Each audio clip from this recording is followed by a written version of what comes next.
Stephen interviews you, discussing topics that matter to you. If you like this video, please give it a thumbs up, smash the like button, and feel free to share it with others so that they can see it too. And if you're new to this channel, please feel free to subscribe and hit the notification bell so that you can get updates on what I'm doing for this channel. Thank you all so much for your support. Hello, everybody. Welcome back to another episode of Stephen Interviews You. This is episode number 36, and I am joined by a very special guest. Hi, my name is Leah Pezer, Director of Athletics at University of Alberta. Thank you so much, Leah, for joining me for this show. And let's just get right to it. Okay. As the athletics director for the University of Alberta, obviously you handle a lot of administrative duties. And we're going to start off with this question. In American college athletics, we have seen how impactful name, image, and likeness, NIL, and the transfer portal, things like that have been. How does NIL and the transfer portal impact Canadian college athletics? What is like, and I should say, what is like the equivalent of that in Canada? That's a good question. I think NIL and the transfer portal, they don't really impact us in a super direct way, the way that they would all of the athletes down in the NCAA, but they impacted us so far in three different ways. The first is we've actually expedited a couple of our rule changes, I think, in response. So things that were already in the works. For example, we're now allowing first and second years one free transfer, meaning they don't have to sit out 365. Those types of rules we've been playing around with at the U Sports level, and then the transfer portal for sure in the US and the NCAA expedited that rule change this year. So there's that way it impacts us. The second is, we've definitely lost a few athletes that have looked south and wanted a different type of experience. And the third way, and probably the biggest way it's impacted us, which again is indirect, but it's impacted our expectations of our student athletes. So they're here in Canada, our athletes and families see the US system online. They see athletes transferring. They see them earning big NIL money, getting national exposure in a whole different way. And they start to naturally compare themselves to us. So for us, it's less about exact rules that have impacted us, more about how we have to manage some of those expectations, because we really are a different system. Yeah. I would know that there have to be some differences between whichever country that student athletes are in. So it's nice of you to let me know about that, because I have no idea what goes on in Canadian college athletics. So that is definitely good to know. So going on to the next question here. So there are times when American student athletes, they try to begin their journey in America for whichever sport that they want to play in. And there are times where they just have to move to Canada and want to continue playing college sports. Now, how does the University of Alberta, this goes for any college in Canada, of course, but how does the University of Alberta handle the recruitment of American student athletes and those from other countries as well?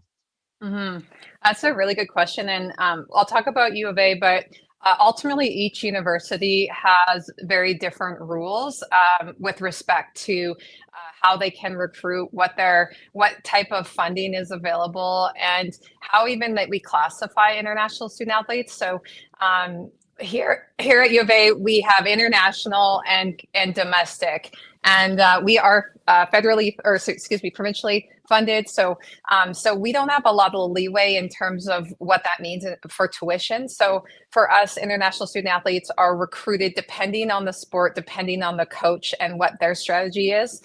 And often they actually come to us. So we open arms, but we look at it in a different way. It has to be a really good fit because of our international fees that are applied to Americans and other internationals.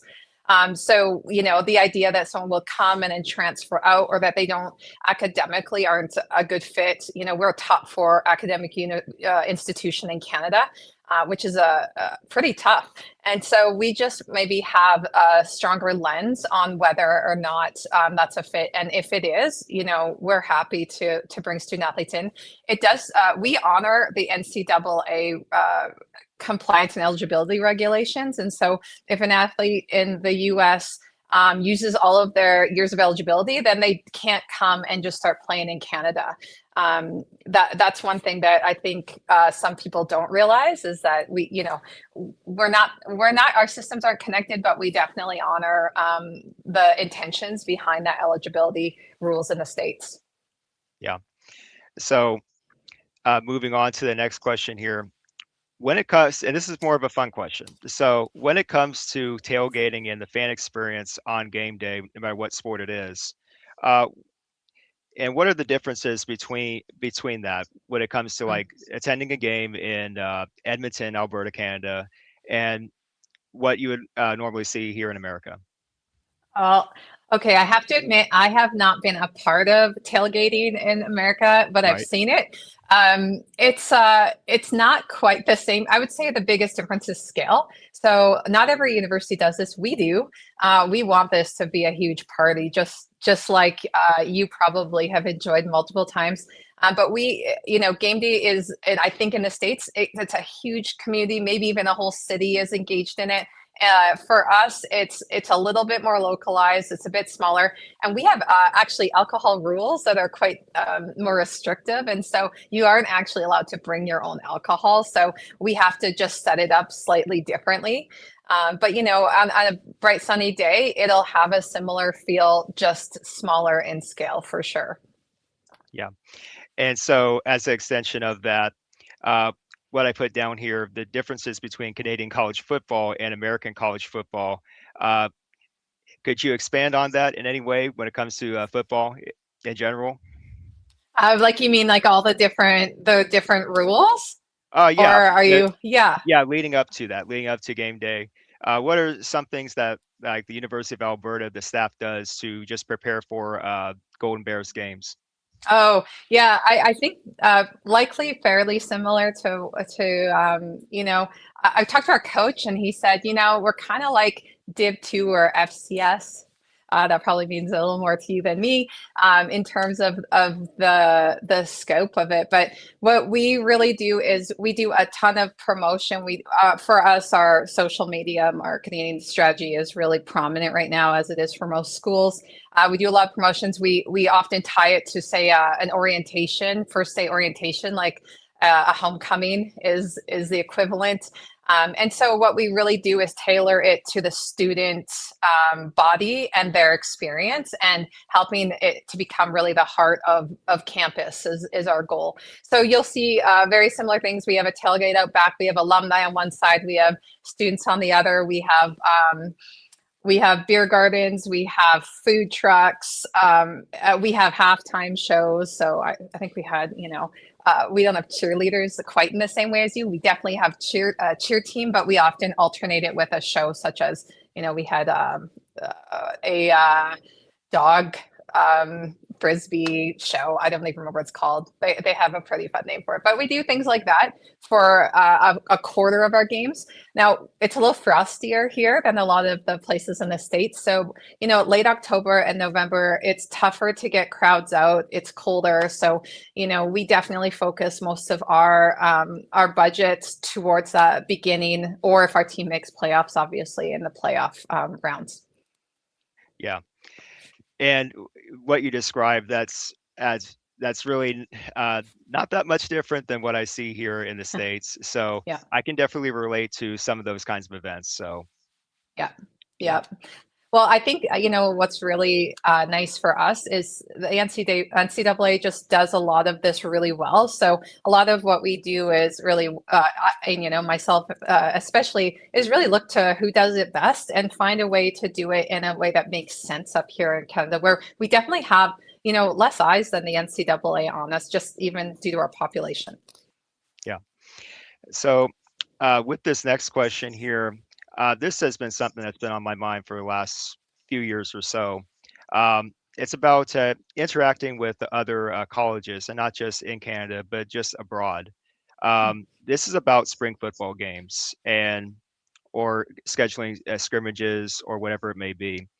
Mhm. Is it possible for the University of Alberta to have in the future any sort of working relationship with American schools, like, for example, the one I follow, Ohio University, and schedule like exhibition spring games or scrimmages, because I would have to think that there would be some sort of, working relationships along those lines. Yeah, well, the short answer is definitely it's possible, and there's actually been a couple instances in Canada where that happened more as a one-off. One of the most recent is SFU, who used to have a football team in Vancouver, no longer does, but they played NCAA Div 2 for years, and so there was they played UBC in what was called a Shrum Bowl yearly, and so they they were in U Sports before, which is our league, so they played yearly, took a break, and then came back and had 1 year of doing that before SFU folded the team. So there are good examples of how to do it, but it is a tiny bit more complicated than it seems. So for us scheduling, no problem. We can do it. We have less rules than you around this, I'd say. But you have to align two eligibility systems because it could impact it, two rule books, two academic calendars, two different versions of football, which some people don't realize that we play a different version. So if we were to go into a partnership, there'd be no question that we would have to play NFL style football, or NCAA, I should say NCAA style football, because we watch American football, and I'm pretty sure most it would be too much of a shock and change for Americans to convert their game as easily as it would be for us. Yeah. And I would pose that as a fun question because I myself, I have over the years, ever so often, I have watched Canadian football. I have watched the Canadian Football League, how you guys play football up there, and it is different. There are certain differences between the Canadian game and the American game. But I do feel like there would be that window of opportunity to have such international partnerships. I Yeah. do think that would be wise for, yeah, in my case, the team I follow, the Ohio Bobcats.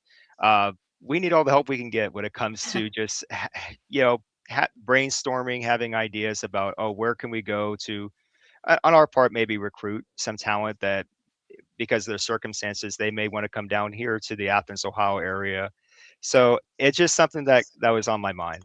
So Yeah, yeah, it's a really neat idea, and it's something that's crossed our mind as well. So, appreciate that it might have a little, we might get a little momentum if enough people feel that way.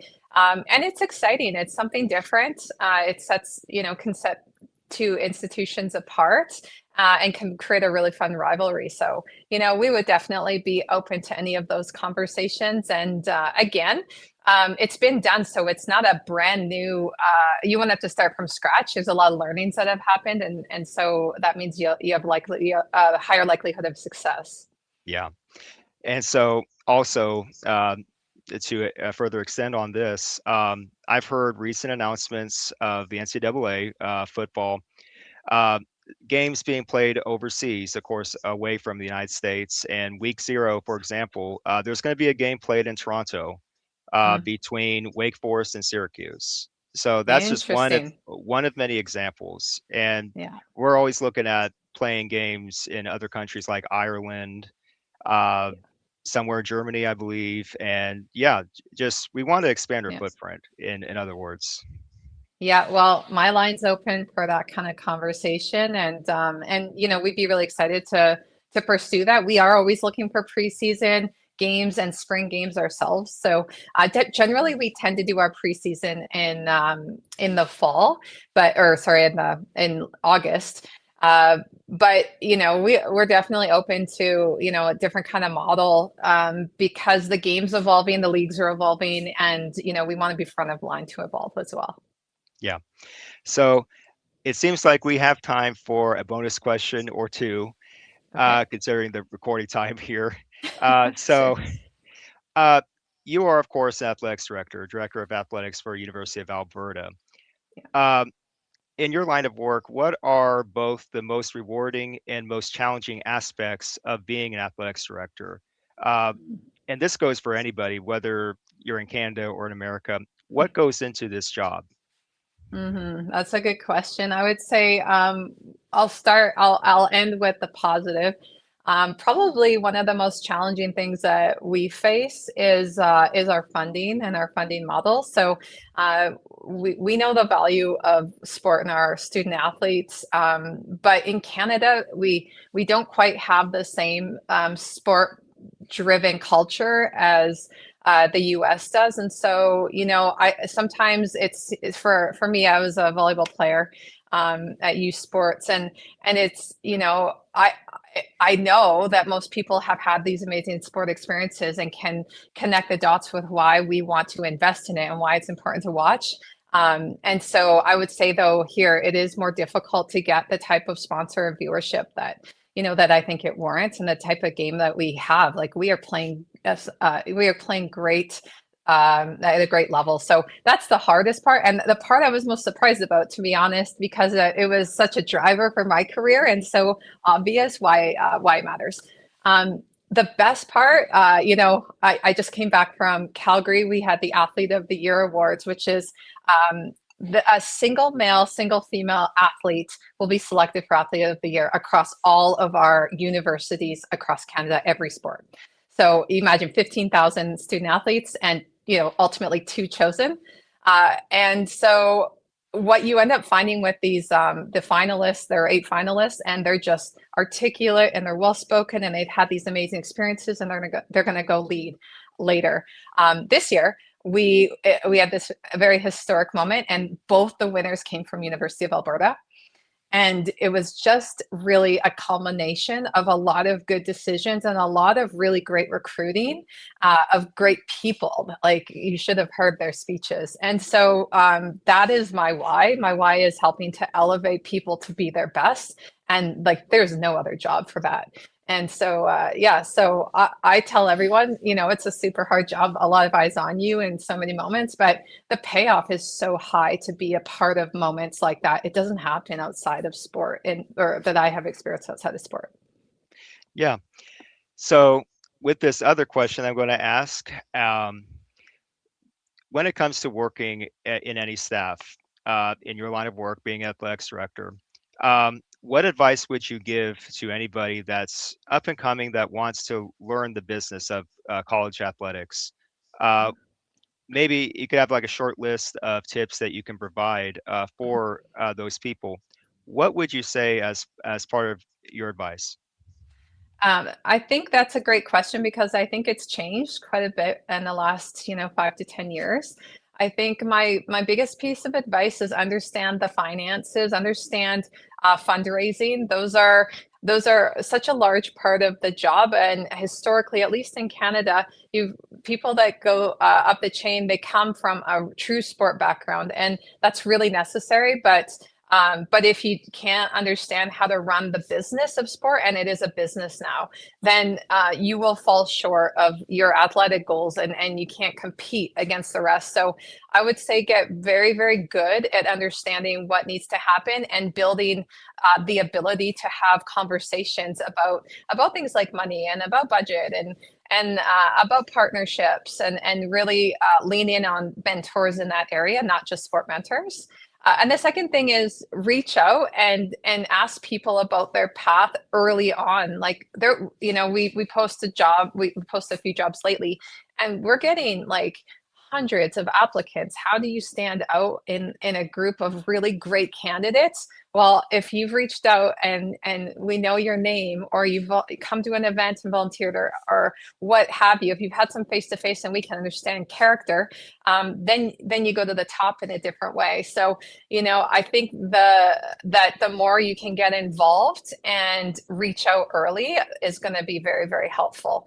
And ultimately, you do have to know sport and understand and speak to the value of it, because that's how you grow. And so more and more practice around that, more understanding of, how people can be connected to your mission. And again, like, I think mentorship is great, for sure, but more importantly is finding people that can be advocates for you and your potential as you're moving up the chain, because ultimately when they call and ask for a reference, those are the moments where big decisions are made. Yeah. So one last question before we wrap everything up. And we're just going to on a fun note here. Okay. I think you mentioned earlier that you do follow what's going on down here in America for sporting events. What are some of your favorite schools, favorite sports programs that you follow? Whether it is in football, volleyball, any sport, just anything that comes to your mind. Who do you follow? Because I'm just curious. Yeah, that's all. You know what? My little secret is that my uncle's dad was a coach at Notre Dame back in the day. So, I always have my eye on Notre Dame. I have family in Montana. I have an aunt that played at WSU in Washington basketball. So I tend to follow the groups or the teams that my family has been very connected to. So that's my biggest one. But my most recent one follow is actually the pro league. There's a volleyball league that was just started down in the States. I think it's going to blow up. One of my close friends, Shannon Campbell, was the inaugural coach, and their team won this year. So I usually do go back to volleyball in the end, or beach volleyball, because that was the sport I played and I know best. But yeah, I dip my toe in. I'm probably a little more bandwagon than you'd like to hear, and I'm more. I'll watch the playoffs more than I'll watch the lead up to it. So that's me. I know our football coach. He actually is American, so he'd actually give you some way better answers if you want to know about what he follows. He could probably spend 20 minutes talking to you about that. But yeah. So with that, we're going to conclude Stephen Interviews You, episode number 36. And before I finish up, uh, when it comes to following schools, you guys up there in University of Alberta, feel free to follow us, Ohio University, because you have a good international partner in us in the making, I hope. So, Oh, awesome. Awesome. Well, thank you. It was really great to meet you too, and we will definitely follow you as well. yep. So with that, this has been episode number 36 of Stephen Interviews You, and we will be back with more uh, interview related content soon enough. Thank you so much, Leah Pezer, for joining me on this show. Thank you guys for watching. Take care.